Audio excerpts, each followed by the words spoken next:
All right, we've got a big show coming up for you tonight, including the story of the Bronx fire that we brought you last week. Deadliest fire in New York City in nearly 3 decades. Now a lot of questions are being raised about the toddler who was playing with the stove. Neighbors are upset and understandably very angry. But first,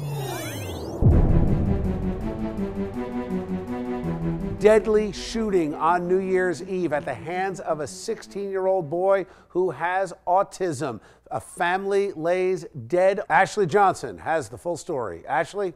Family and friends of the Kaloji family came together for a candlelight vigil Tuesday evening at Franklin Lake Park in West Long Branch, New Jersey. Investigators say 16-year-old Scott Kaloji killed his parents, his sister, and a family friend just minutes before welcoming the new year at their home in Long Branch.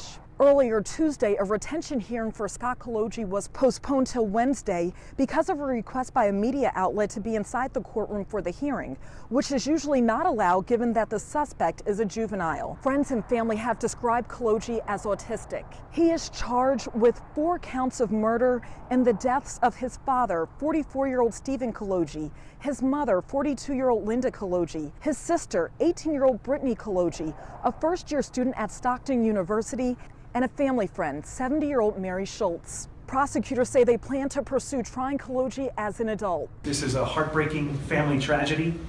This is a situation that we don't find ourselves often in. Scott Kaloji's grandfather, a family friend in her 20s, and one of his brothers were at home at the time but escaped unharmed. Police responded to a call around 11:43 p.m. New Year's Eve. They seized a semi-automatic rifle, which investigators said lawfully belonged to a resident of the home, but aren't saying who.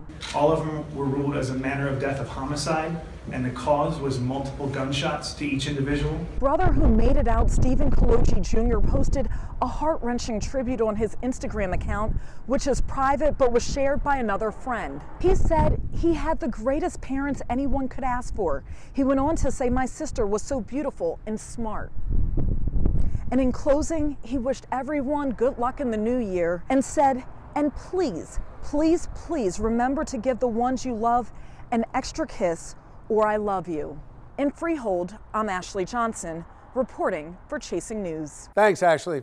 All right, let's introduce our A-plus panel for tonight. I'm joined by Peter Brown, who is a councilman in Linden. Welcome back, Peter. Thank you. Good to see you. Jeanette Hoffman is here, political strategist. Always good to see you, Jeanette. Thanks, Bill. And former prosecutor and now defense attorney Bob Bianchi is here.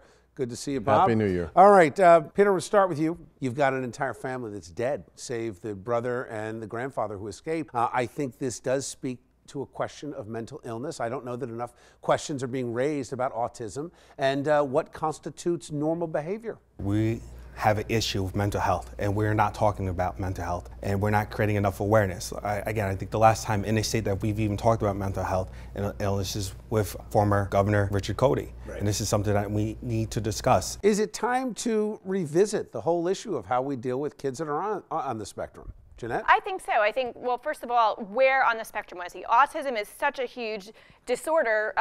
It could be a small learning disorder or it could be something a lot different. So I think that's something we need to evaluate and look at going forward. I think all these points are important in terms of mental illness and discussing it. But there are also people, both mentally ill and not, that commit these kind of crimes. I mean, and unfortunately, a lot of what we deal with in the criminal justice system, right, that with a prosecutor, not just this case, really came down to mental illness and addiction. And you couldn't help but in many of the cases feel bad for the people despite the fact you had to punish them. Okay.